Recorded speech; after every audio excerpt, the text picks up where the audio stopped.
Hi, everyone, and welcome back to Overcoming the Podcast. I am your host, Taylor, and today you get just me. I am excited to bring you this episode that may be a little bit of a controversial topic as we are starting to wrap up a little bit of our conversations around relationships and relationship dynamics. How could I go into that and wrap that up without talking about boundaries? Da, da, da. So here's the thing. Boundaries can be a very heated conversation and topic in like the healing human world, because there can be this like misconstruing of what boundaries should be and what a boundary even is. And that if you set boundaries, that if someone is well intended and things aren't going well or just not responding or whatever it is, where you need to set a boundary for yourself, that if they're a good person or if they're well intended, then you shouldn't need to set a boundary. And it's only for super, super toxic people. And that is not the case at all. I think that boundaries are actually a very healthy and important part of any type of relationship dynamic. And talking a little bit about different types of boundaries and as relationships ebb and flow and shift, and maybe getting down to less contact or needing to change how you show up in certain relationships or what you can manage from others, etc. Kind of going through what that can look like. So the first kind of thing that I want to talk about is more along the lines of when relationship dynamics shift, they're not in alignment anymore for whatever reason, may or may not necessarily be toxic, which is that buzzword that everyone likes to say, right? But really has to do with that energies just aren't aligning. You're not going the same way in life anymore. Spending time together isn't as mutually beneficial, whatever it may be, or the level of relationship that you have at this point is not as beneficial. Or needing to have a conversation or openness on things needing to shift or change, or maybe even not needing to have a conversation. That's one of the things we'll talk about later too. So that kind of like relationship shifts and how you can navigate that. And then also we'll talk a teeny bit about having to be in low contact with someone who is problematic, toxic, unwilling to meet you where you are, but you have no choice but to be in contact with them at least a little bit. Whether this is a parent that you can't go no contact with for whatever reason or choose not to, but still need to have boundaries around your communication with them. This could be like a co-parenting situation where it's just not a good situation between you and your ex, but you're doing it for the kids. Excuse me. And how do you kind of work through that? And, when it comes to having to be in connection with people who just really are either negative or going to be doing all kinds of harmful things or bring out a reaction in you that you don't like yourself or are very triggering to you, how do you interact with that person in the way that you still need to, in ways that are still going to be beneficial for you and maintain whatever level of relationship that is, right? So, before we get started, I think what's really important to understand about boundaries is that in relationships, there are levels of relationships. There are levels of business relationships, levels of personal relationships, and based on that level of closeness or intimacy has a direct impact on how you show up within that relationship. For example, if you just met a new coworker at work, it would be inappropriate to go to that coworker and share them all of the really negative things about this job, this experience, and all of the trauma that you have been through in your life, let's just say. Okay. Obviously, this is an extreme example, but I'm just giving an example, right? It would be inappropriate for me to go up and just complain consistently about someone who I just met. I don't really know them. I don't really know anything about them. They definitely don't know me. And me just saying, oh my gosh, I'm so glad you're here. I've been so overworked or whatever. That is not an appropriate way for me to respond with a new connection at work, right? That's just not appropriate. That is not appropriate for that level of relationship. It is a brand new relationship. It is a business relationship. They're not there to be your best friends, and recognizing that difference. And this is something that I have actually struggled with a lot as a survivor, is that especially that in business relationships and in work environments, especially those ones that say we're like a family and they seem to be all close and get along and joke around and whatever, and all of a sudden you're like slipping into like sharing a bunch of personal details and acting like they're your friends, but then at the end of the day, no, I'm your boss, or I'm work, or whatever, right? And then you kind of get confused, and it can be really hard to navigate because it kind of feels like there aren't really boundaries from the relationship, and you don't really know the lines because they kind of just are very open and whatever, and we're like a family, so you just kind of have more of a personal nature with them, but at the end of the day it's still your work. So those types of things can be a little bit harder to navigate. And how would you do that, right?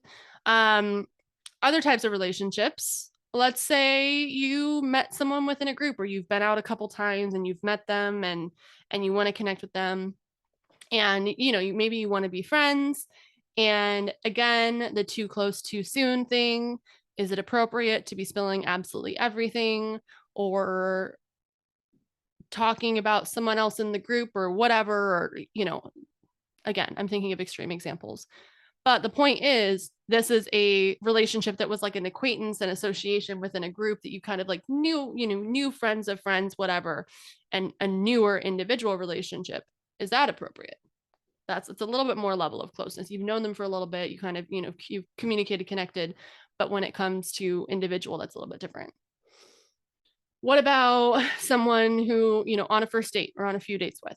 What does that look like? What does that level of disclosure look like? What does that level of expectation look like? What does that level of closeness look like? What is, and that's something, again, that you have to define for yourself. Versus, is that going to be the same level of intimacy and closeness as someone you have been in a romantic relationship with for a year?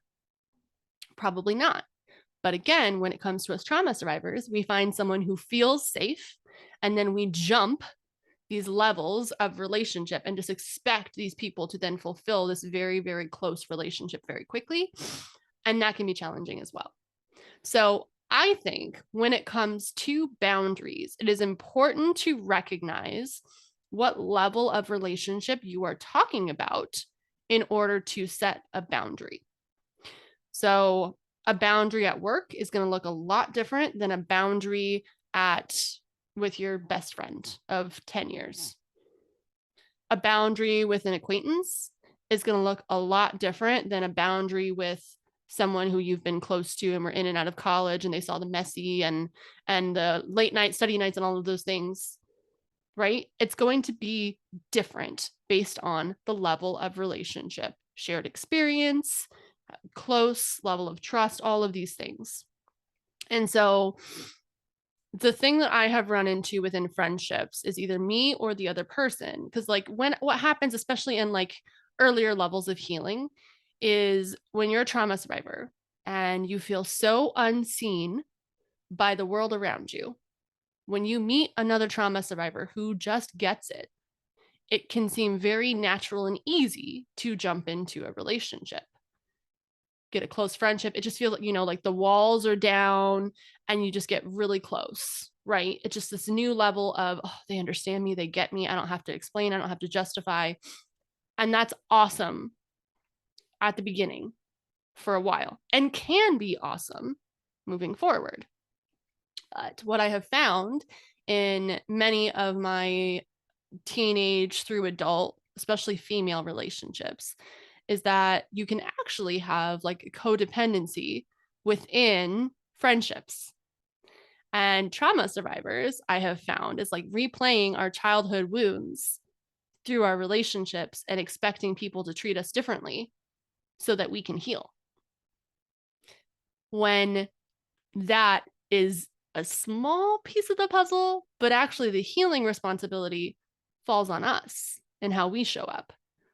But what I have found in relationships is that, like I said, especially with trauma survivors and personal relationships, is that boundaries are that much more important. because it is a lot easier for us to project our own things onto people. It is a lot easier for us to have expectations of how the other person needs to show up for us. And it can be really easy to fall into the slippery slope of this other person knows how people have mistreated me. So therefore, they are responsible for making sure I feel happy or feel good. That and can be a slippery slope of if they set a boundary, that's hurtful. If they can't do what I would like them to do, that's hurtful. And there can be fights and there can be challenges and when you're both triggered, like there can be things, and I've definitely fallen into that trap many times. So I will definitely say that yes, having trauma survivor friendships is very helpful. They do have a lot of context and understanding, and I also believe there has to be a lot of self-awareness within those relationships, whether that is friendship, romantic, business, anything. And there must be clear communication and boundaries in order for that to be successful and flourishing. And I'm going to share some stories about how in the past I have recognized, either within trauma survivor relationships or otherwise, when I've needed to set a boundary or when I've needed to shift a relationship because it either went too serious, too fast, or just the level of relationship did not match what was happening within the relationship and how things were showing up. And I recognized that I needed to make a shift. So, first thing is once you kind of establish what the level of relationship is, it is a very human thing to want to have connection and belonging and closeness and intimacy with another human, regardless of relationship. As humans, we just want to be seen, heard, validated, understood, treated well, loved. That makes sense. The other thing that can be very hard about relationships is recognizing that, yes, those needs are valid. And another person is not solely responsible for meeting those core human needs of yours: love, belonging, acceptance, connection, any of the others. You are the one who is responsible for meeting those needs. And that when people try and have others take responsibility for getting their needs met, that is when things I think I have found get the most sticky. We have this sense of entitlement that people must have capacity for us, or that because we want something and we have good intentions, that they should be open to it. Because we are neurodivergent or have another mental health condition, that people who care and who have been through things and are a friend need to accept every single thing that happens with all of us at all times and have capacity for us at all times. And if we are struggling, they must be the one to pull us out of it. And that is not the case. And while it can be beneficial to have people who are supportive and kind, and I don't think that we can do things alone, the danger lies in expecting others to do things for us and to do some of the healing work on our behalf. So, story time. My first, say probably like first adult best friend. Yeah. My first like teenage, like we were close in high school, but then we got kind of closer at the end of my high school. She was 2 years younger than me. And she also had a parent who like walked out on her and was abusive and not good. And she had a mom who was single mom, feisty, strong, and it was kind of just like her and her mom against the world. And they were strong and capable and powerful women. And my friend was ambitious and wanted to be a doctor and, you know, like all of these things. And like a lot of how we showed up in life as like bigger personalities were very much in alignment at the time. So I thought, and they'd been through stuff too. And so, like, again, it's that level of just like relief of like, ah, oh, they just get it. I don't have to explain. I don't have to, you know, really like over justify. They just understand. And for a while, this was a very great, fulfilling relationship for me. Things started to shift when I was 22 and I was assaulted and I developed PTSD. There were also levels within this relationship too. I was in a hard spot where I was no contact with my mother after something that she had done, and I didn't have a place to go. And her family took me in for a little bit. Um, and like I said, I was close to her for a while. And there was just all kinds of things where like they had taken care of me, they'd been there for me. We had a very like close relationship. And, I knew her family very well. And, it was very much like these are the very close people in my life. Well, the danger of that was because subconsciously in my mind that those people had been there for me before, I kind of had this expectation that if I needed anything moving forward, those would be my people, right? And especially my friend.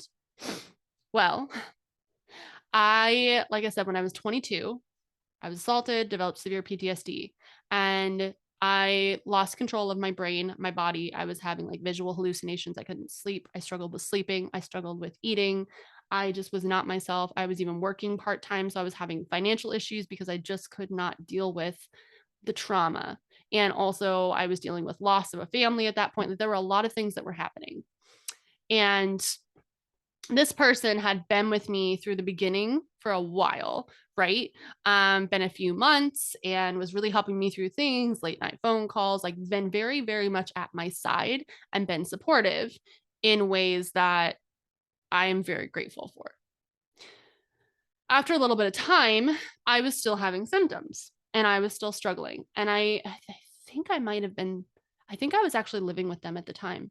Um, and I remember sitting on the counter and actively having a panic attack.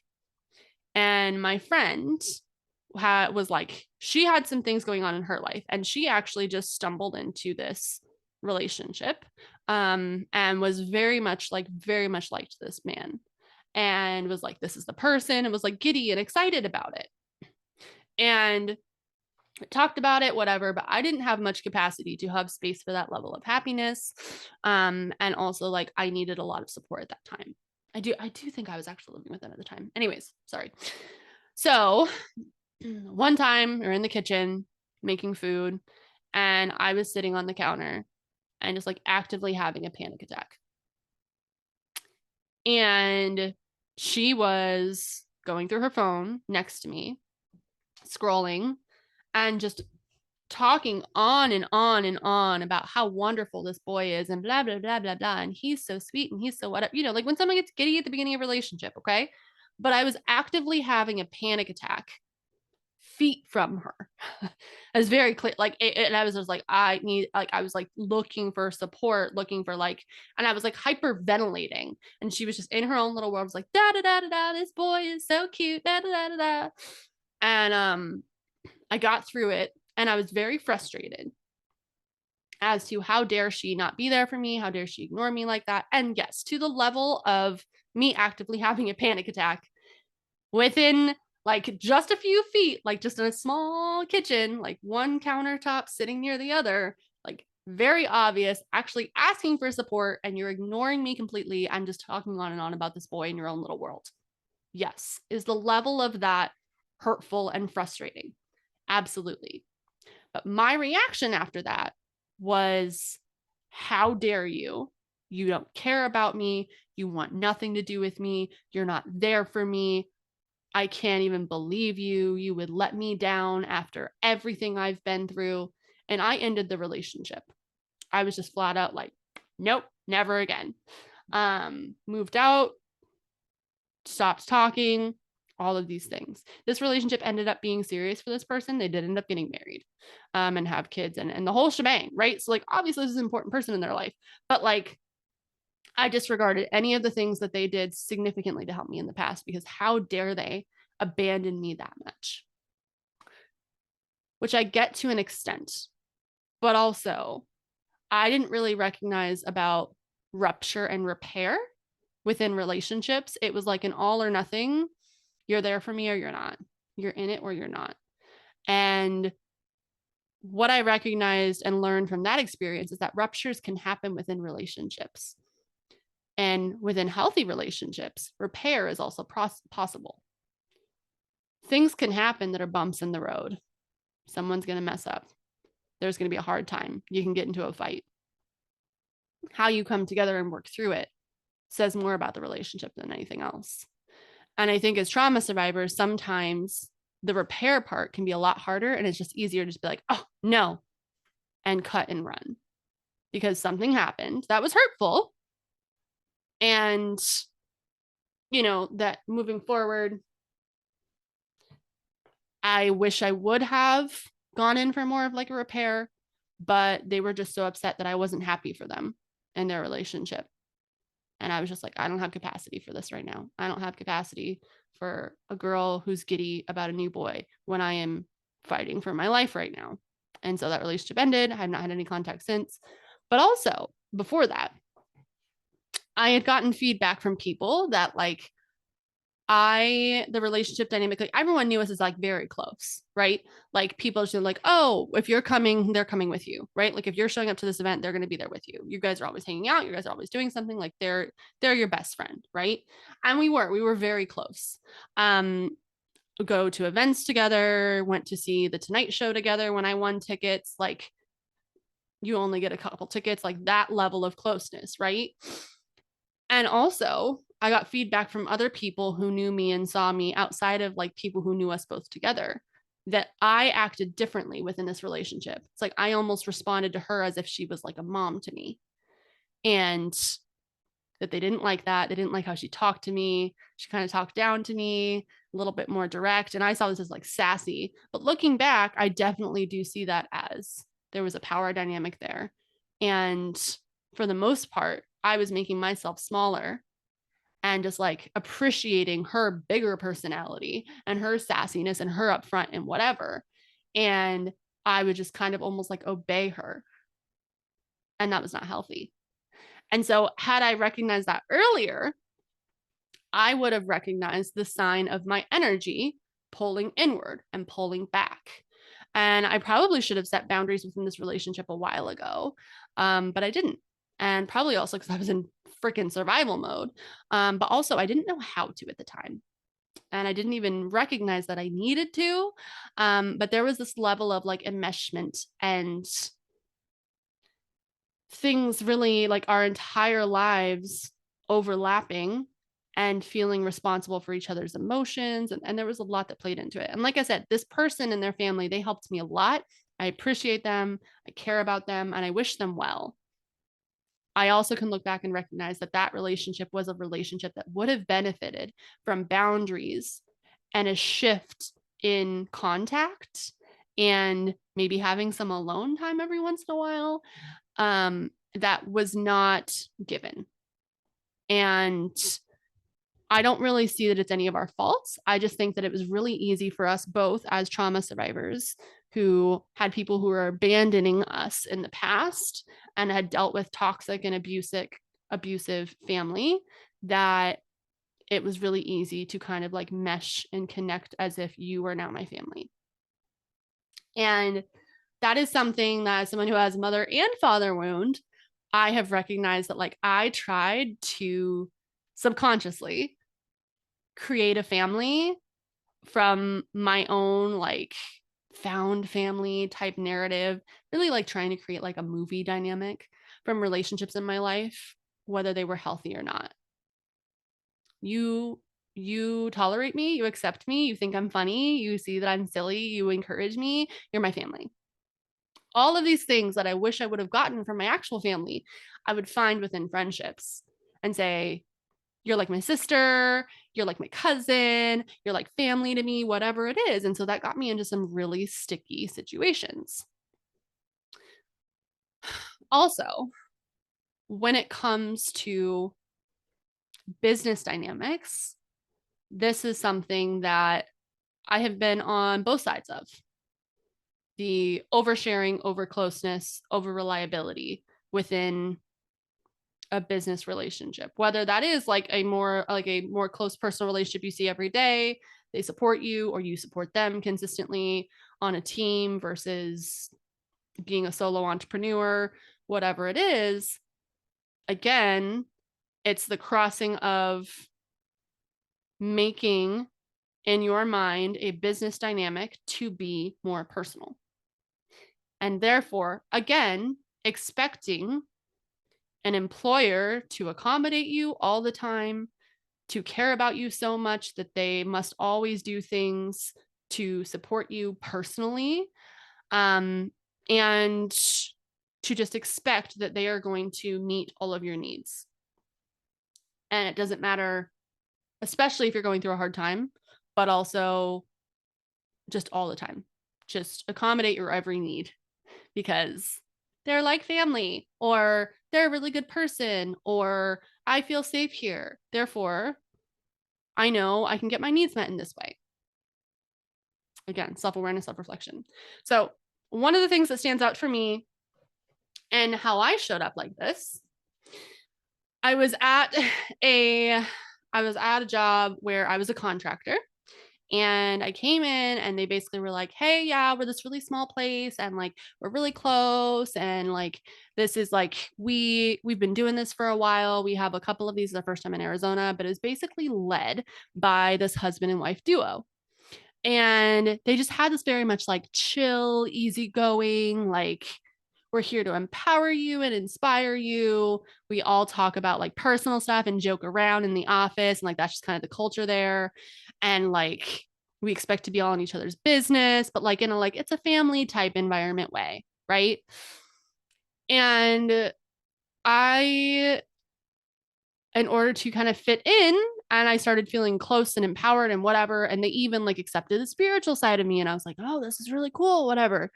Um, but I learned the lesson the hard way that these people actually were not my friends. And I disclosed more than I would have within a work environment because I was acting as if it was a personal relationship. What happened? I had something happen with a boss that was inappropriate. That really pushed me back as far as how I showed up. I was kind of blamed and whatever. It was definitely not my fault, and I did not do anything. But it was just very inappropriate communication and expectation in the way they talked to me, and it made me feel uncomfortable. And I also at the same time, because it was like a husband and wife duo, I didn't feel super safe going to the one who was mostly my boss, who was the wife, saying something about her husband, because that's like also a personal dynamic there. Um, and so also with that, I was talking about like, oh, my hopes and dreams and dating and this guy's cute and whatever. And just like things like that, that like at a workplace I would not have normally done, but everyone kind of treated each other like that. It was playful. It was, oh, girl, you just like, oh, you're so silly and whatever. And so I just kind of like found myself meshing into that dynamic instead of maintaining boundaries for myself that I had set in the past on, hey, you probably shouldn't talk about this kind of thing at work. And it's not like it was anything inappropriate, like I was talking about like sexual encounters or anything like that. But it was just like, this is not what I would normally have like a conversation with coworkers, let alone my boss. But again, it was a small environment. Everyone was like family and whatever, everyone to support each other. And when push came to shove and there was an issue where that was taken advantage of, I was very uncomfortable and just, it was very clear again, and without getting into details because I don't want to reveal too much about that, but it was very clear that they were not my friends. And then immediately wanted to blame me for my level of disclosure and just like shift as like, well, this is a business environment and you shouldn't do this, when they're the ones who show up in a sports bra and leggings to work, and so that everything's cool and everything's chill and we want this to feel like a home. Okay. And I still didn't do that by any means, but you know what I mean? And so I was just like very confused as to when that dynamic shifted, because there were really no boundaries, there weren't really limitations, and it was just kind of the expectation unspoken that like, hey, to get along with us, you got to be able to be goofy and like a family and whatever. And they actually turned away people in interviews that were too professional. So it was like, this doesn't mesh with our dynamic here. And I'm like, okay, whatever. Um, and yeah, I am goofy and I'm all of these things. And, like I'm playful in my relationships. And also in a business, it can be really hard when everyone around you is just like joking and talk about their personal lives and, oh my gosh, how's the husband and blah, blah, blah, whatever, to then still know what to disclose and what not to. And so again, the boundary there would have been like, my boundary to myself, which would have been unspoken, is I don't need to discuss like crushes or personal issues or whatever at work. I had an issue where, I was potentially going to be homeless and I was working with them, and I was like, I don't know what to do. I don't know what to do. And I went to them as if they could help me and support me. They were my boss. That was inappropriate. That was not the way that relationship should have gone. But they made me feel safe and supported and like family. So what did I do? And they were like, oh my gosh, I will take care of you, whatever you need. And it ended up being fine. I ended up finding help elsewhere. But those types of things I could tell were like kind of used against me, or like little resentments, or like, it's hard to describe because it's so nuanced. But again, there were things that I did that because I felt comfortable and safe looking for support like I would to someone in a personal way that was business. And also as to someone who, as a professional, was also like, hey, I have a professional concern, and then didn't feel safe. And then kind of there was like this form of like passive aggressive kind of retaliation, kind of not. It was just like the energy change, like icing you out kind of thing. Which I'm sure that the husband probably said that I like came on to them or something, which I did not. Anyways, but you can just tell that like there was a dynamic shift, and never mind, we don't joke, we don't play anymore, we don't like you, right? And so I got out of there as fast as I could, with also not wanting to mess up a professional connection, because like I said, I was a contractor, I was doing things, I did some great work there. And also the personal dynamics and the relationship dynamics within that were not what was helpful for me as a professional. And I wish I would have seen it sooner. But when it comes to those types of relationships, sometimes you don't notice it until afterwards. And one of the signs that I noticed earlier on, like I said, when you notice something changing, is there's what is called in your body contraction versus expansion. I am someone who typically tends to live in like expansion. I have a big open energy. I am bubbly. I am goofy. I am all of myself. I am enthusiastic. My energy projects outwards. Often, I like connecting to people and bringing people in. What started shifting for me in the nuances that I started realizing, offhand comments or little things, glances that made me uncomfortable or whatever, is my energy started contracting. And actually what that is that's more of like a survival protective mechanism, right? Because when you're in like a survival mode, physically, one of the things that you do is like your shoulders hunch, you might go inwards with your body, curl up into a ball, like more of that like protective state, which is like a survival adaptive thing, is like you're trying to protect your core organs. But what happens when you feel your energy pull inwards is that's kind of your body saying like, hey, something about this doesn't feel right and doesn't feel safe for us. Does that mean that it's all on that person? No. There might be a very healthy relationship dynamic that is triggering to you because of your past that makes you feel that way. And so at that point, it's to get curious as to like, why am I responding in this way to this person or this situation or whatever? But those are one of the small signs that I recognized early on in all of these relationships, looking back, that I contracted. And I stopped being fully myself because it didn't feel safe to do so. And had I noticed at that point, then I maybe would have started pulling back as to what I was sharing or how I was showing up a little bit more. But I ignored that sign and kept pushing through. And so my body trying to communicate with me saying, hey, this is not okay. We're not responding in the same way anymore. Like these people who said they're a family actually are kind of backstabby to other people. Or, hey, like this friend is actually kind of maybe pushing some boundaries and they're kind of acting more like your mom instead of like your friend. Hey, like, you know what I mean? And so recognizing, had I listened, my body was telling me a lot about that relationship before anything actually shifted, which usually was like months, sometimes even years down the road. But looking back, there was a shift in how I showed up, either in expansion or contraction. And that's a really, really important thing for others to recognize. That's like one of the survival things. Again, there's so many things within that, but I think that that's a really important thing to recognize within relationships. Are you contracted or are you expanded? And can that be based on your own survival stuff, your own triggers and projections and stuff? Yes, it could be. It may also be representative of the environment and the relationship dynamic itself and whether or not it's okay for you. And then that moment would be when I would say, hey, I would maybe start getting a little bit curious about what was going on. And maybe I would notice that they're kind of talking down to me, or they're being a little passive aggressive when I ask if something's wrong, or whatever it is, right? And so my boundary would be like, hey, I don't appreciate you speaking to me in this tone. Or maybe I would probably even start with like, hey, is something up? Like, like, are we okay? Are you feeling okay? I've noticed this. I've noticed this change, or I've noticed you looking at me this way, or I've noticed whatever. Or I've kind of felt this and I just have the story in my head that this is what's happening. Is everything okay here?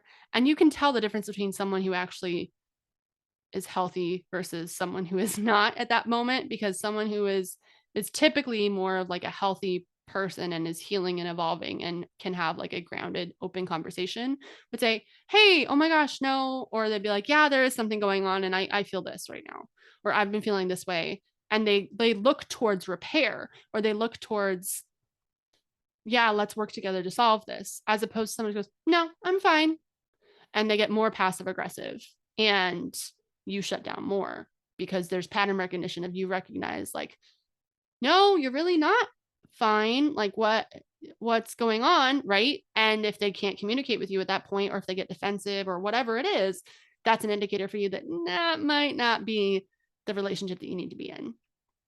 Or that might not be that level of closeness with that person. Or how am I going to have less contact, or just have more of a relationship of what I need out of that person, or what is absolutely necessary? Like if we're in a group dynamic, maybe they're not going to be like my individual hangout person all the time, but I still need to work around people who maybe I don't always get along with or I don't mesh with. They're not going to communicate with me if they don't like me. Okay, that's their problem. But how am I on my end going to figure out ways to still work with them? Or how am I going to find ways to still be okay, or whatever, or meet the needs that I need without taking these things personally? And that's when the inner work comes down to us and the things that we need to do. What can happen is people, if someone goes on the offense, it's really easy to go on the attack. And then that's when big fights happen, is what I found also in my personal history and what I've seen from others, and that kind of thing as well. But just recognizing that having conversation and saying, hey, something feels off, or hey, something you're doing is hurting me, or I'm actually, especially in romantic relationships and there's like a level of close intimacy, hey, I'm actually needing more support in this way. Hey, whatever it is, right? You're allowed to say, this thing that you did hurt me, and I would appreciate if you didn't do that again, or next time you talk to me in this way, I'm gonna have to end the conversation because I don't appreciate it and it's not productive, or whatever. Like, you are allowed to voice those things, and you can voice those assertively without being aggressive or on an attack or a defense. And how someone responds to that feedback really, to me, helps me know if I am meant to like stay in a relationship with that person or not, or if there is like a possibility of things getting better, or if they are just going to stay the way they are. Someone who says, and who shows with actions that are willing to work through things, and, oh my gosh, thank you for bringing this to my attention. What can I do? Whatever. Also recognizing that, yes, you have to bring your own responsibility to your sides of things, but someone who hurts you and immediately focuses more about how you hurt them, or it's ridiculous, or they didn't actually hurt you, is probably not someone who you would want to maintain a healthy relationship with, or is even capable of, even if you care about them, even if they care about you. Someone, if you talk about your hurt and they say, well, your feelings are your responsibility, which is true, your feelings are your responsibility. And also, it is not unreasonable for people who care about you to care about the fact that they hurt you or not, and the part that they play in that, whether intentionally or not, and what they can do to support you moving forward. But when people immediately start talking about like, well, you did this, and they're like keeping score, or or they get very frustrated or shut down or can't take the feedback or get defensive or project it, whatever it is, that really shows, okay, moving forward, is this something that I can manage or not? And if not, then how do I need to go about this? Maybe this was a person, we were closer in friendships for a while, but it seems like we keep hitting these kind of communication barriers. There's a little bit of passive aggression going on, and I'm not sure, maybe there's some jealousy or there's something. I'm not sure what's going on, but they're not willing to communicate with me. How they're showing up is not changing. I'm contracting. We've had conversations. Maybe this is someone that I kind of just need to distance myself from. And do I need to have a confrontational, you hurt me, you're not good for me conversation? Or can we just have the not be in touch as much, not reach out and text them as much? Or just stop being the one to initiate things. I have found many times in my life that if I just stop being the one to always initiate conversation with people, sometimes they're just not in my life at all. And that is very telling, right? And I'm not saying like you get busy and like a month goes by or 2 months or whatever, and you're just like, I get that. But like if you're talking to someone often and then all of a sudden you stop being the one to start initiating or hanging out or whatever, and they just don't show up, that kind of shows you where your relationship stands with that person. And I have actually had relationships end and dissolve in that way from kind of just doing that same thing. And I especially have, this is like a strategy as well, just like not reaching out as much, not giving as much of your energy into something that you know is draining to you.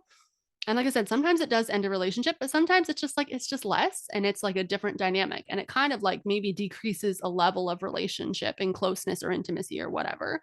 Sometimes people grow apart as you're healing, as you're growing, as you're literally just growing as a human. You don't even have to have trauma. That people are going down different roads and they're going to be doing this every day and you're going to be doing this every day and you're not going to be seeing each other as much. And just naturally, you're not as close because you're not in each other's everyday lives or whatever, or you're busy or doing different things, or they have this role now that they're a mom and they're doing all of their mom stuff all the time and you're still in their life, but it's not as close or it's not as intimate or whatever it is. And you weren't as close to begin with, like you're going to be like auntie or anything, but like it's just kind of like a shift. And you're trying to meet them where they are, they're trying to meet you where you are, but it's just like it's not in as much alignment anymore. And you still care about the person, you still support that person, but they're not going to be as close as they once were because they're having their mom friends and they're finding this group with whatever. And this is by no means saying like when someone becomes a parent, they lose their friends or vice versa. I'm not saying that at all. I'm just saying that we all go through different stages in our lives where sometimes relationships just don't align. And so it is easier, instead of just having this big confrontation, like you're not there for me anymore and get on the attack and the defense. Sometimes it's just not as much communication. And that can kind of be a way of like lower contact. It's just kind of letting things naturally evolve and flow how they want to.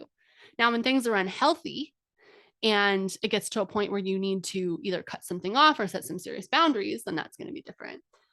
On the other end of things, I have had a story where people have kind of challenged some boundaries or level of closeness with me as far as expecting things out of relationships and like assuming level of closeness. And because I know things that I know in my healing journey, I've had a few friends actually where they had just expected me to be accepting and caring and always be able to meet their needs and sometimes do healing work for them. And just like always give them the benefit of the doubt, no matter how they treated me, no matter how they showed up, because they were struggling and they were going through hard things. And because I care about people and because I'm a trauma survivor and an educator and I do all the things that I do with SOS, that I should just tolerate and accept that towards me in my life. And no, no, that's not the case, right? Like, it's not saying that like I don't have empathy and I'm not going to be accommodating for people and understanding.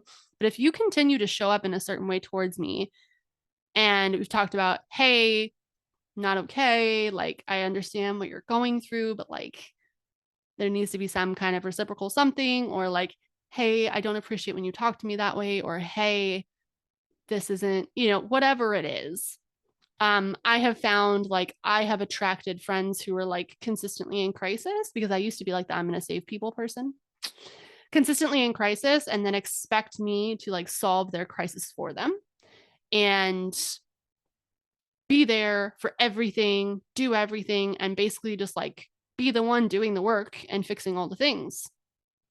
Because, and then like wanting to basically have like free coaching sessions all the time and like, what do you know about this? And what do you know about this? And always wanting to pick my brain and basically realizing that the relationship is like, anytime you're in a crisis, I'm the one you go to support you. But there's not much reciprocation. And it's actually quite draining for me. It's like you're not actually like showing up for me as a human. You're in this relationship to get something out of it. Subconsciously or not, I've had quite a lot of that, especially as I've been healing in my more recent years. And so I've had to set boundaries of like, hey, no, I'm not going to be your like personal therapist. Like, I'm happy to support you. I'm happy to give you this much of my time, or I don't have this capacity right now. Because sometimes we're going through our own stuff, right? And we can't be expected to always be there for absolutely every crisis all the time for every human being. It's just not possible. It's not that we don't care about them. It's not that we don't support them. It's not that we don't empower them to do what they need. It's that you can't be there all the time and solve everyone's problems consistently. And that had been an issue in relationships that I had seen as well. So, one thing for me that I realized is that in my own business relationships, because like I have a team now and like I have had to recognize how I show up and how to support others. And I had a business relationship with someone who it was a level of closeness, time wise, seeing them wise, talking wise, because there are a lot of things that they were supporting me with within my business. And also, like, we got along and like connected and that kind of thing. But at the end of the day, for me, it was a business relationship first and foremost. And then maybe some type of I care about you personal relationship secondary. What happened within a couple weeks of even knowing this person and having a business relationship with this person, they they were like, you're like my best friend now, and started calling me bestie and started talking about me to a lot of people, and sharing like, that basically they were just waiting for me to be very successful so that they could be successful in life. And it turned out to be a relationship that was actually another one of those contracting relationships for me. Whereas I felt like I had to take care of this person instead of be able to be able to take care of this person and support them and give them support in ways and accommodations, which I was happy to do, to be able to help them get to do what they needed to do for me. And basically, like at the beginning, this person was like, I've done this, I've done this, I've done this. Had talked about before that there had been things that had ended because of hard times in their lives and people weren't understanding, which is totally valid. That happens. Sometimes we go through things and then there are things that aren't, when we go through things, that relationships end. But what I recognized is that there are some people who really have a hard time of getting out of this victim mode, and everything feels very overwhelming and things are happening to them and the world is out to get them. And that absolutely is a stage of healing, when we're angry at the world and we're recognizing all of the issues with systems and people and toxicity and whatever, but at the same time not really doing much ourselves to work towards it or get out of it. And instead it's just this desire to complain about it all the time and not actually get support, have support. And so what I recognized is like, I wish I would have said something earlier about like, oh my gosh, you're my bestie. And like, I didn't ever say like best friend back. Like, yeah, I'm really appreciative of you. Like, what would I do without you? Like, you're like a right-hand human to me, as far as like, you help me out a lot in my business and I'm very appreciative that you exist. But even in ways that it was like, as a friend, if someone would have been supportive to me and the support that I would have needed, I was very hesitant. I was going through a hard time where I would have needed a lot of support. And they offered, and I was like, okay, so like you can just, like we can see each other, we can hang out, and I'll help you get through this. And what ended up happening is the response wherever they were was it felt like it was very chaotic and ungrounding. And I was going through a very hard time. And in that moment, I would have been the one who needed support. And instead, I ended up just cleaning their house to feel a sense of control. And then them being like, oh, yeah, no, I'm here for you. I'm here for you. But then really like their life was like front and center at that point. Which again, I understand to an extent. And I just realized that there was a lot of contraction and I didn't even feel comfortable being myself, processing the hard things, whatever. And again, that was an indicator for me that's like, this is not a friendship. This is more of like, we are around each other because of a business thing. And also, business wise, this person really struggled into meeting the things that I needed, that they said they were capable of doing, that they said they had done before. It ended up taking me more energy to consistently explain things that were done wrong or at the last minute, and like all kinds of things, and giving accommodation. Going above and beyond to support this person be the best that they could with the circumstances they were in, offered a lot of things and did a lot of things for support. And it did not seem as though that was actually appreciated or even used. And the challenges still kept happening. And I came up with a lot of like, okay, I recognize that it's harder to do things when you're by yourself. So let's do things together. And then it was, I have to leave early, or I have to do this, or there's an excuse here. I'm just going to talk about this for a while. And then I would go down a rabbit hole because they were going down a rabbit hole. And it was very hard for me to be able to get what I needed and have the relationship that we agreed on at the beginning, because to them, I was their best friend. And I would always like, it just kind of seemed like I would always accommodate them and whatever. But to me, it was, I care about my people. And as I grow and expand in my business, I want to take people with me. But it really seemed like this person was like seeing me as a friends with benefits, as far as like I would eventually boost their career, but weren't able to do what I needed them to do because they were doing other things or sometimes be working other clients' work or whatever. And the thing for me is like, I wasn't physically paying them at the time. We came up with a contract and reimbursement is that I would trade coaching. And then if there were ever felt like too much or anything, we would shift responsibility or whatever. It was just like a short-term contract to see how this goes. And it very clear they were always complaining about, I have no money and blah, blah, blah. And so obviously I was like, okay, well, I mean, I recognize that I'm not paying you. So like, how can I support you? Like, do you need to do something else? Can you do this right now? Like, whatever. And it was like, no, no, no, I got this all the time. But it was still complaining about, I have this going on, and I have this going on, I have this going on. And it kept them from doing the things that they needed to do. And like I said, it took more energy for me to be coaching them, supporting them, teaching them over and over things that were missed. I mean, detailed handouts of things. I was accommodating for all kinds of things, and the type of feedback that they said they wanted, and then responded negatively to that and didn't like that feedback. And so it was just at the end of it, I was just like, I found myself in and out of spending time with them, showing up differently. And it was hard for me to be able to actually move forward in the way that I needed to, when I felt like I was actually being pulled back. And a lot of my energy and time was being sucked. And I also should have set more boundaries.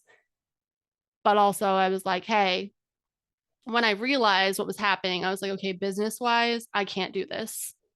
As a human, I still care about you. I want the best for you, but I can't be the one who is, like, you can't do what I need you to do right now. And I need this right now. I know you can do it, but right now, with all the supports I've given you, it's just been one thing after the other. And I can't do it. It is setting me back in who I am in my own life and also my business and all the things. I just can't do it. And it was a hard decision. And ultimately they decided that they didn't want to be friends with me or have any type of relationship. I said, like, this would be like a transition within 3 weeks. And they said, no, I want to be done now. And I was like, okay. And so then I dealt with that. Right. Um, and so I did as much as I could on my side to be accommodating and supportive and communicative. And if this person, because like my plan was like to go to a lower contact, because at this point I recognize that, yeah, I care about this, but like I care about all humans, right? But I care about this person. I've been in enough close contact with this person. We've spent enough time together. It's like, I want you to be successful and happy and do well in your life. I want you to have tools to succeed. Like, I would like to support you in some way or another. I can't be your best friend. I'm not your best friend, but I would still like to be able to support you in some way and maintain some level of relationship if you'd be open to that. But kind of the way that I was going to move about it, because in those situations, I don't think this person would have dealt well with, you're draining in this way. This is really hard for me this way. This is really hard for me this way, because this person was quite reactive and responsive with the things they're dealing with. They were in survival mode consistently. They had a lot of things going on. And so at that time, it just wouldn't have been appropriate to be like, hey, you're showing up this way. This is hurting me in this way. This is, like, this isn't healthy for me in this way, blah, blah, blah. Like, that conversation I know would not have been well received. And so instead, I went back to, okay, what do I need to do first for what I absolutely need to do in my business? And I took care of that first. And then if they said they're my best friend, right? Like, if that's what they really think, they think they want to maintain a relationship with me, then okay. I'm happy to like see you every once in a while. But for me, I'm recognized it's probably gonna be like a once a month thing, just because I'm busy. My life is SOS. You know what I mean? So like, I'm like recognizing like, okay, so like what will happen for me is like, that would be one of those situations where like I just wouldn't reach out as much, because 95% of the reason we were talking was related to things that were going on in the business, or hey, what about this, or whatever it is, right? So taking off that contact and that responsibility would naturally change the dynamic of that relationship. And their response was, there would be too much repair needed for the damage that was created, and I'm actually not interested in pursuing a friendship. And I was like, okay. I asked them what they needed. I gave them time and space to process. I was like, what do you, and they asked me to go, and that was fine. But then they came back around a week later and was like, yeah, actually, no, I don't want to be your friend. And I was like, okay. Like, but what I recognize there is like, it does not matter what you do to support or accommodate or whatever. That person is going to have a story in their mind that I actually wasn't who I say I am and how I show up. That person is going to have a story in their mind and maybe telling other people. I don't know, nor do I care. I know who I am. But that person in their mind has another story. And probably is stuck on that story. And because of that, I hurt them a lot and they don't want to be friends. Okay. But also recognizing other things that like they are just not at a level of healing that I need to have with any close relationship in my life, whether that is business or personal or anything. I do need someone who is within a level of self-awareness to be able to support. And that's been a really hard thing for me to learn how to navigate moving forward, is like, what do you do with that? Right? What do you do with that? What do you do? And how to navigate all those dynamics. And I also like, I wasn't as productive as I could have been. And I definitely know that like I added to distractions and I added to things, but in the end, it just was not a relationship that was beneficial for what I needed within my business. And so that part of the relationship needed to kind of shift. And, with that, that's what they did. But it became really apparent to me, and it was really hard for me when they would say things like, I've told everyone in my life that you're my best friend, or I've told everyone that I'm just waiting on you to blow up and then all my problems will be solved in life. And I'm like, oh, okay. Like, but it was like a business friend with benefits is kind of what it felt like to me. And my energy did not respond well to that. And again, I wish I would have been more clear as to like, actually, I don't appreciate that, or I don't think that's the case. Like, yeah, I'm happy to, like, I want to grow with people. But I also need you to be able to do what you need to do, and you're not doing it consistently. And we had conversations about that. Like, I need this more. This isn't happening. I had a conversation. I was like, can you do this? Even as far as like some of the personal things that would have been like more personal looking is like, this is a repair after something was hard in the business, like to try and like reestablish like some kind of connection that was really hard during this meeting, or that was really hard during this, that we kind of hit this bump of like, this is frustrating for me, this is hard for you, let's go do something and find a repair to find some kind of connection and closeness. And they're like, oh, besties just hanging out. And I'm like, yeah.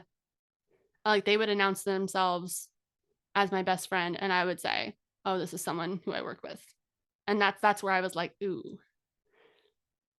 And how do you navigate that without hurting someone's feelings and still being direct and still being clear, and all of these things. So for me, I have had people who have like decided like, oh, you're now super close with me, or oh, even if a business dynamic isn't involved, or like, I'm gonna hang out all the time, or be really clingy, or even romantic relationships. Hey, I'm gonna escalate this relationship really fast. And I've had to be like, hey, we need to slow things down. I want to take time to get to know you. I want to whatever. And have I done that in the past as a trauma survivor, especially healing and dealing with codependency stuff? Absolutely, I have. I have made mistakes myself, and I have been embarrassed. I have done that. And I'm also someone who responds to feedback. I actually had a situation recently where I like was a little overzealous with someone, that I was like, hey, that was a bit much. I'm sorry. That's like kind of not the level of closeness we have right now. And I'm sorry. And it was in part because some of the things that I was going through, but also like, it's my responsibility. And I respond to feedback, and they responded to that as well. And they set boundaries, and I respond to feedback. And so it's still a relationship dynamic that can maintain in the way that it was. But I do think that when it comes to managing relationships, there are nuances. It gets tricky, it gets sticky. And ultimately, you just have to know your signs. And one of the things that I wish I would have known sooner is to recognize that who you spend your time around, like the top 5 people, really reflect you. And those people have such an influence on your life. The 5 people that you spend the most time around, that you communicate more with, whatever, those influence you. They impact you. You've ever heard of like people who like start like talking like each other, like picking up each other's quirks or whatever? That happens naturally. So I think it's really important to recognize who you spend your time with, especially the closest with, because if you're spending time with people who drain you, that's taking from you. That's holding you back. You want to be with people who help you grow, who are comfortable with you growing and progressing and shifting and being the best that you can be. Not people who are expecting you to come down with them, but people who want to build together and support each other together. And those are the types of relationships that I have been inviting in within my life. And I'm very fortunate to have that. And still, there are those relationships that do feel like they pull you back one way or another. And sometimes it's not even that person's fault. Sometimes it's not even your fault. Sometimes it's just like a natural thing that happens. And it's recognizing that and saying, okay, what do I need to do for myself and support myself moving forward? Because it is very, very important to be able to move forward and build and grow and be imperfect and struggle and have boundaries and be struggling and have support, but also recognize that people can't and shouldn't fix things or solve things for you. It is not someone's responsibility to get you out of a hard situation. It is not someone's responsibility when you're in a crisis mode to take care of your every emotions. I have had a very hard week. There's something personal going on that is very hard. And this is the first day that I've been able to do really anything.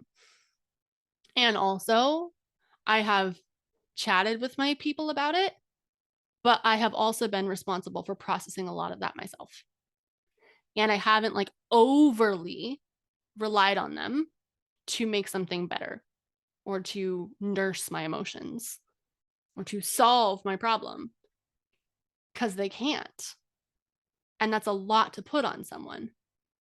And so recognizing that we can have healthy, supportive relationships without the codependency factor and still having responsibility for our own healing and things that we have to go through. Adult relationships as trauma survivors can be very hard to manage. Sometimes it feels like everyone else has closer people than you. Your wounds can come out, their wounds can come out, projections, challenges, triggers, dysregulation. Like there's so many things that come into it, especially if you have relational trauma. Relationships can be hard to navigate. And there are going to be times where you mess up. There's a rupture, there's some damage, there's a road bump.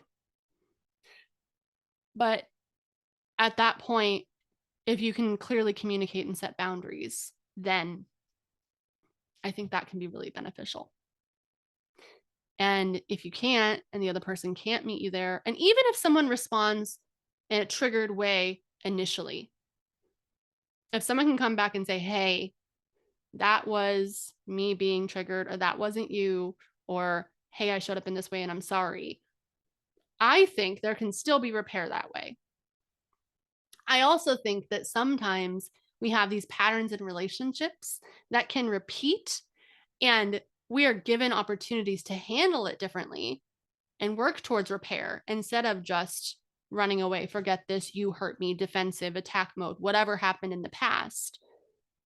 There are ways that we can own that and still move forward with someone, even if those ruptures or those patterns happen small, in a small way, not like in a like over way.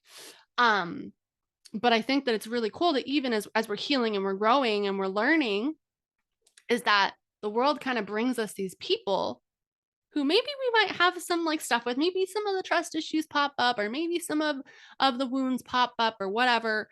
But when you're with someone who is receptive and communicative and are willing to work through these things together or set boundaries and responsive to feedback or whatever, that you can actually have healthy relationships where rupture in some way has happened or mistakes have happened. It's about how you can move forward.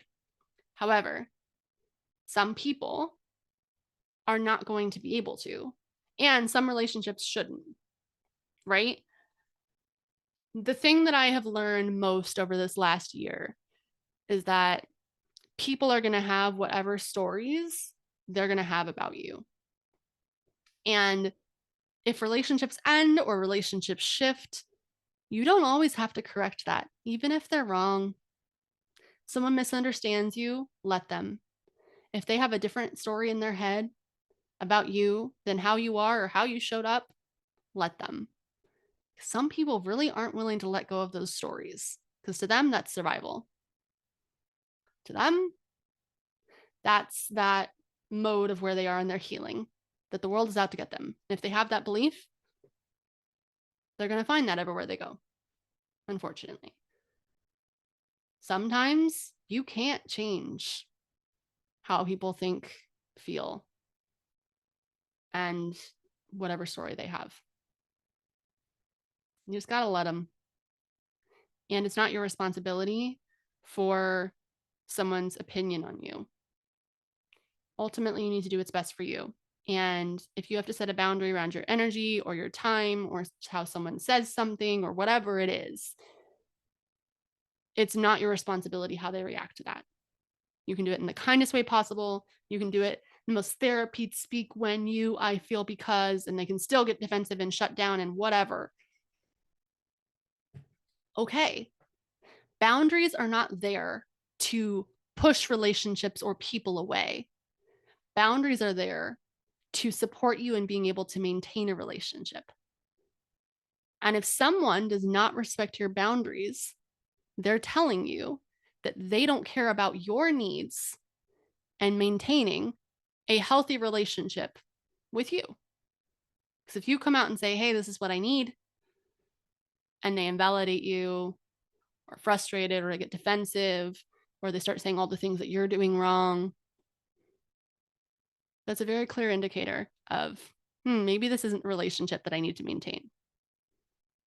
But I've also had wonderful relationships, and to this day have some great relationships with friends who are trauma survivors. We both have triggers, and it's a very clear communication of, I am going through something hard right now. I am very dysregulated right now. This is happening. This is not your responsibility. I need more space right now. Or, hey, I'm really going through something. One of my favorite phrases is, do you have capacity right now? And instead of someone just dumping all the time and expecting you to just pick it up.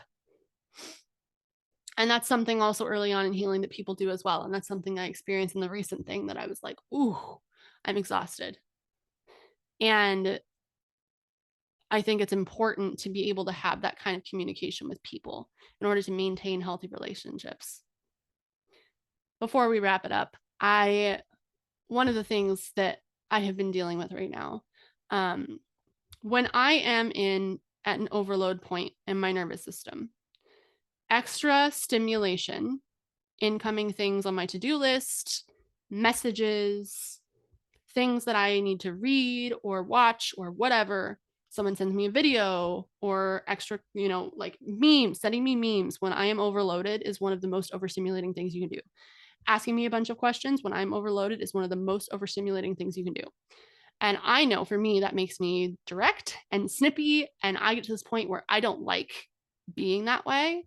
And so I communicated with one of my friends who, our relationship, we send each other stuff back and forth. Like we send each other TikToks or whatever. We talk, we're there for each other, we supported each other.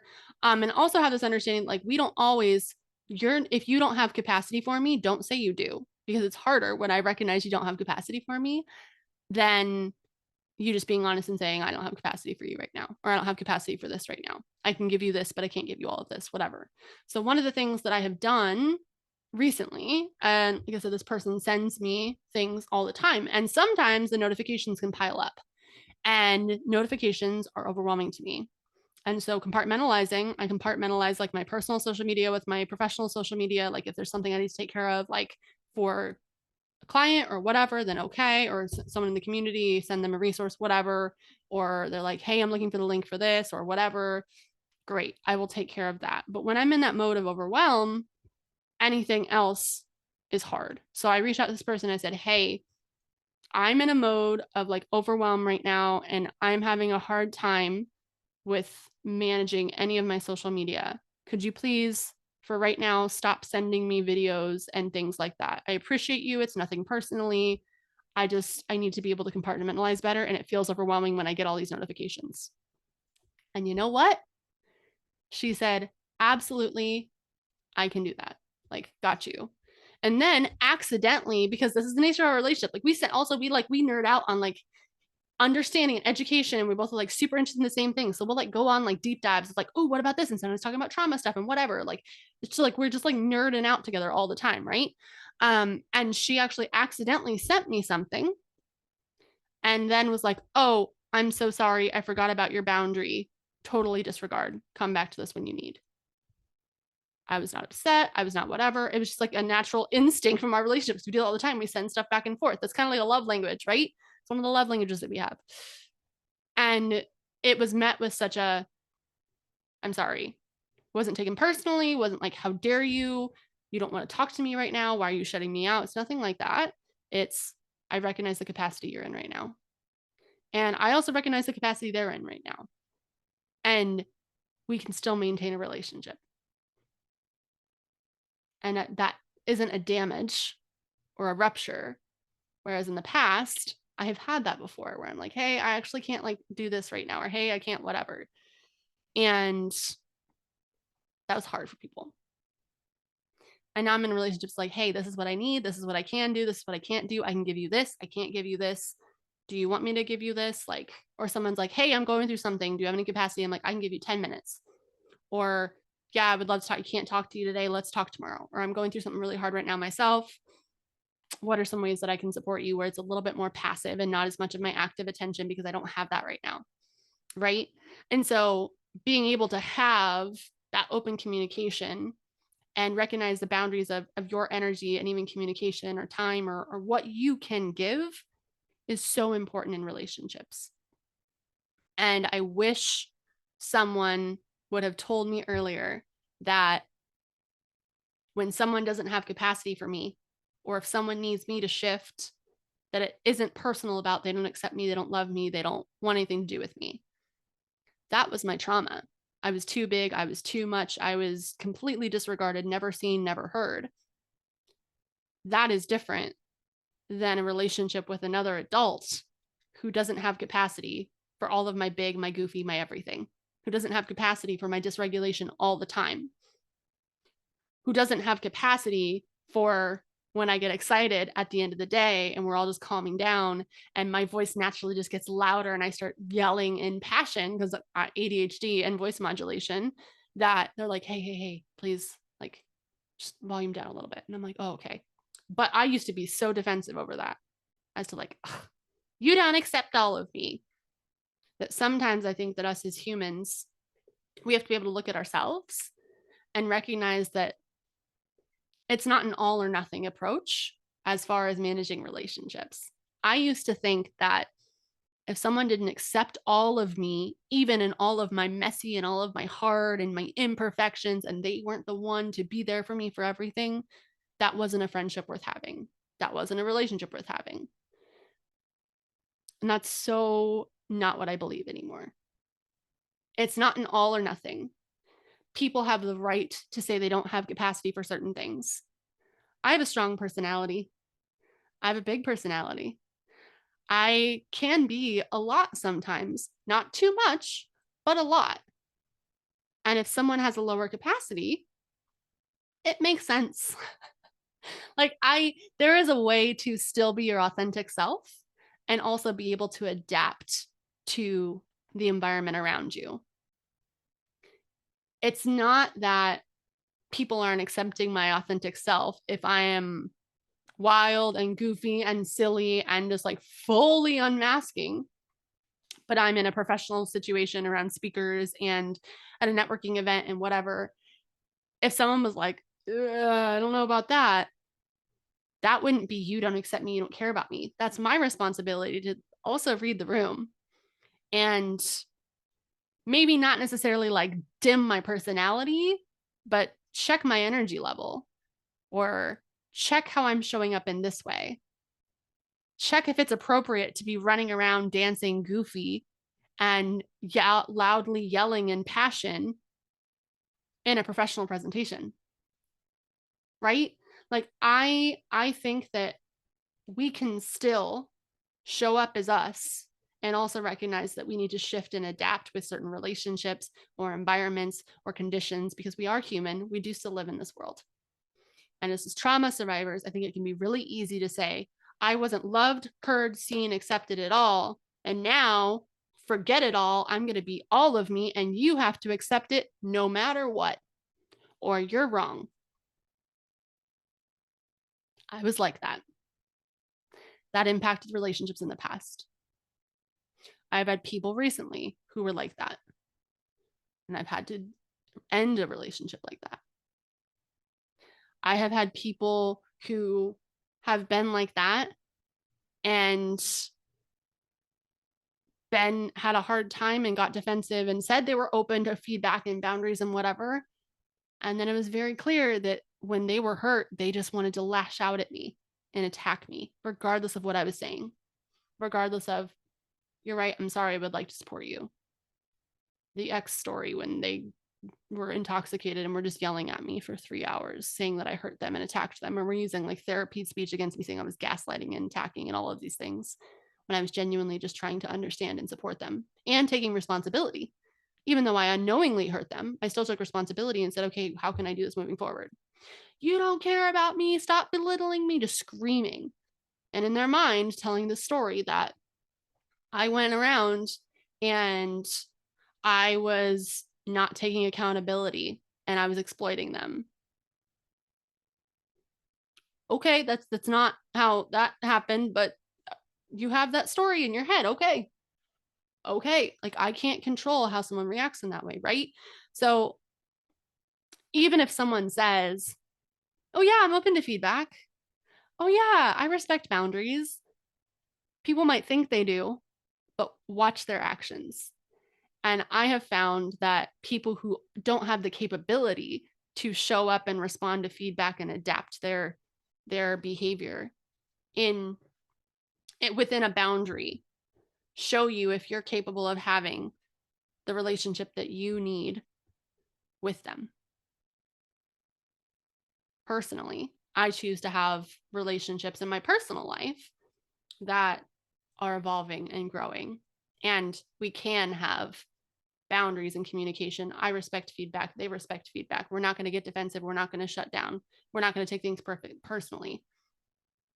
We can still communicate when things are hurtful. We can still communicate through rupture, but want to come together towards repair instead of attack, defense, whatever else. It can be really hard to look at boundaries and say, this is for me.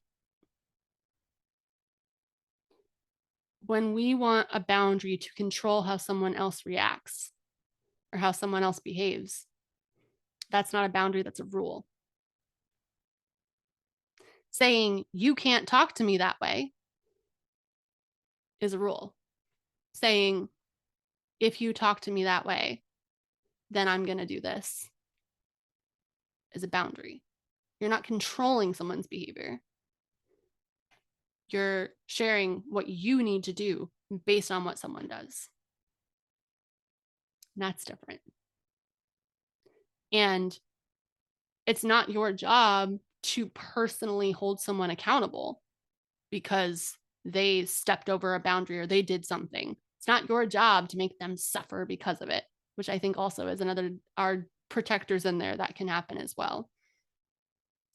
It's your job to do what you said you were going to do for yourself and what you need to do. Sometimes it doesn't have to be a confrontation. Sometimes it just needs to be like, okay, well, I'm not going to talk to you right now. Like I said, sometimes people are really good people and they're just going through a hard time and they can't regulate. And then you need to walk away. I've been in relationships where like it would get to a certain level in a fight, and if someone can't come back down, then it wasn't going to be a productive conversation. So one of us had to walk away. And if we couldn't, it was not productive and it was not healthy. And that's how toxic relationships can happen. If you can't recognize when things are getting hard or escalated or not productive, because we're humans, we bump heads, that happens. If you can't calm down and recognize you're a team at the end of things, you care about the other person at the end of things, that you want to solve a problem, and instead you just want to win or fight or protect yourself or whatever it is, that's not a communication that is productive.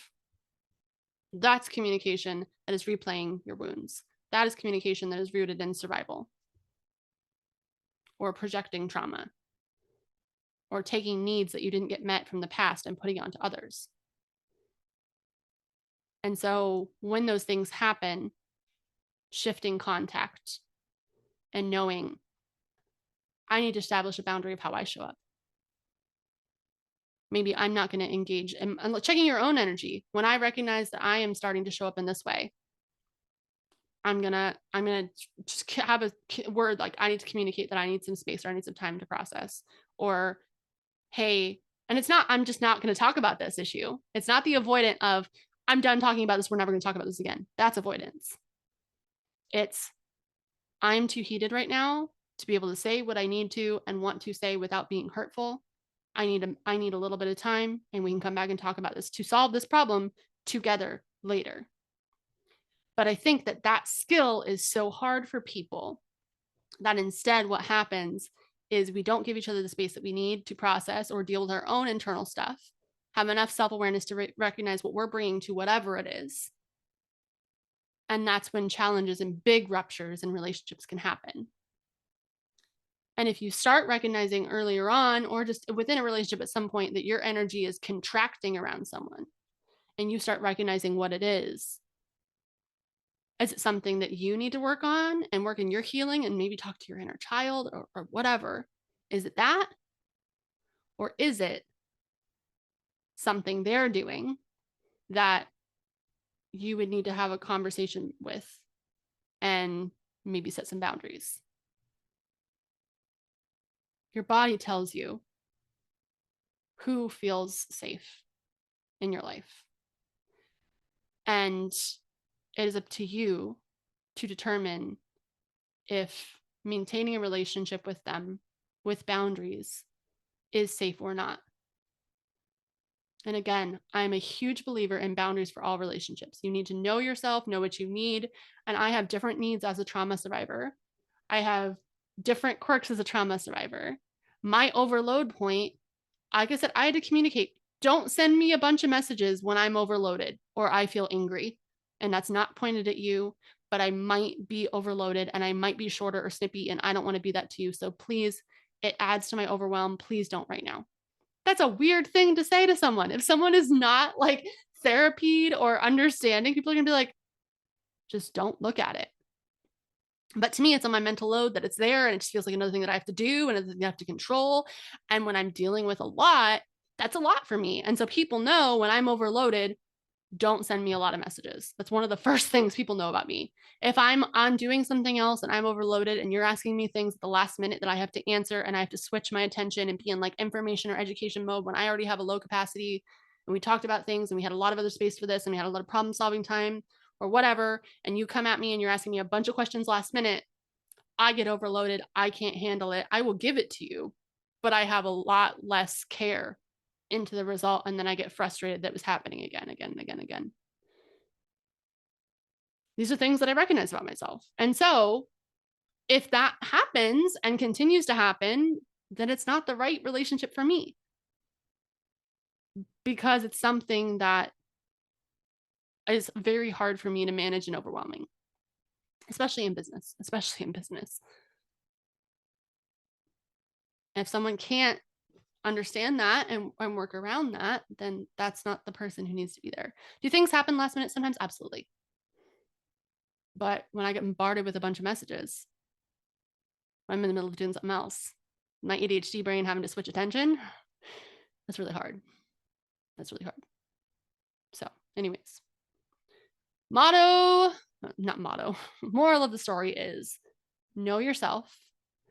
Are you in contraction or expansion? What does a boundary look like to you? How someone responds can really show you whether or not they are capable of being in a relationship with you that you would need, that's mutually beneficial moving forward. And it's okay to just do what you need to do just to maintain a relationship. I talked a lot about this, so I will have to do one for like lower contact and like gray rock and things like that later, about like, forced relationships when you can't get out of it, but it's toxic. I have plenty of experience with that with my narcissistic parent when I've been no contact for almost a decade now. 9 years. Wow. And they're the baiter and the whatever and all the things. But so I probably will just do just a full episode on that at some point. But thank you for listening. I hope this was helpful. Navigating friendships and relationships can be really tricky and nuanced. And just know that, like, at the end of the day, you can still hurt people. People can still hurt you. If you hurt someone, it is your responsibility to own your part, but also sometimes recognize that the hurt comes from their own part and it's their responsibility to look at their own part, or vice versa. And it's just continually, relationships are as much about doing our own work as it is being in a relationship with someone else. So that's my spiel. Thank you for listening. I hope you liked this new fancy camera. New old webcam that I finally found an adapter to. I am off for the day, but I wish you the best. Let me know if you have any questions, any feedback. Make sure you're following us on all the social medias. We have Overcoming Podcast on TikTok now. We have Overcoming Pod on Instagram. All the things going on there. There's some courses on the way, so make sure you're on the email list. And yeah, thank you for being here and allowing me to be part of your overcoming journey. I hope you have whatever day feels right to you. Bye, everyone.